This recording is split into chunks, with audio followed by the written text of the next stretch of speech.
ఆంధ్రప్రదేశ్లో సంచలనం సృష్టిస్తున్న మద్యం కుంభకోణం కేసులో త్వరలో అతిపెద్ద తిమింగలం బయటపడనుందని మంత్రి కొల్లు రవీంద్ర చేసిన వ్యాఖ్యలు రాజకీయ వర్గాల్లో ప్రకంపనలు సృష్టిస్తున్నాయి.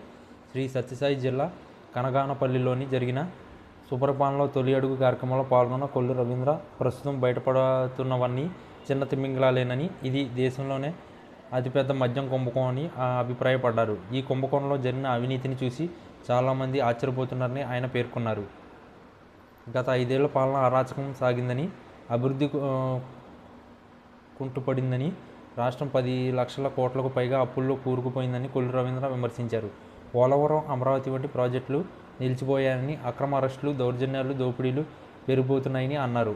తనను కూడా 53 రోజులు అక్రమంగా జైల్లో ఉంచారని గుర్తు చేశారు. అయితే ముఖ్యమంత్రి చంద్రబాబు నాయుడు అహర్నిశలు శ్రమిస్తూ రాష్ట్రాన్ని గాడిలో పెడుతున్నారని, నిలిచిపోయిన ప్రాజెక్టులను తిరిగి ప్రారంభిస్తున్నారని తెలిపారు. బనకచెర్ల ప్రాజెక్టును అడ్డుకునేందుకు జగన్మోహన్ రెడ్డి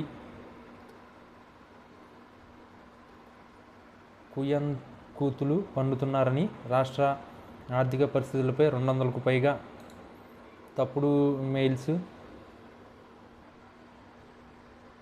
చేశారని కొల్లు రవీంద్ర ఆరోపించారు.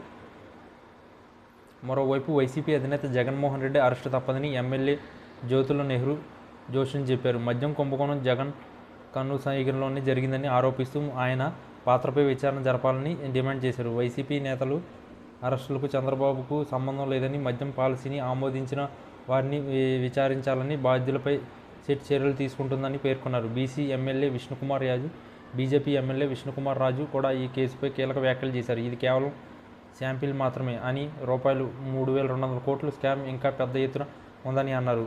తవ్వే కొద్దీ మరిన్ని విషయాలు బయటకు వస్తాయని అని, దారులు తాడేపల్లి వైపే చూస్తున్నాయని అన్నారు. తాడేపల్లి ప్యాలెస్ గేట్లు వరకు వెళ్ళి అక్కడ ఆగిపోతున్నాయి అంటూ పరోక్షంగా జగన్ను ఉద్దేశించి వ్యాఖ్యానించారు. 2019లో ప్రజలపై నేనున్నా అంటూ దొంగ ప్రేమ నటించిన వారు ఇప్పుడు ఇంటింటికి వెళ్లాల్సి వచ్చిందని విష్ణుకుమార్ రాజు ఎద్దేవా చేశారు. ఈ వ్యాఖ్యలు రాజకీయ దుమారాన్ని రేపుతున్నాయి.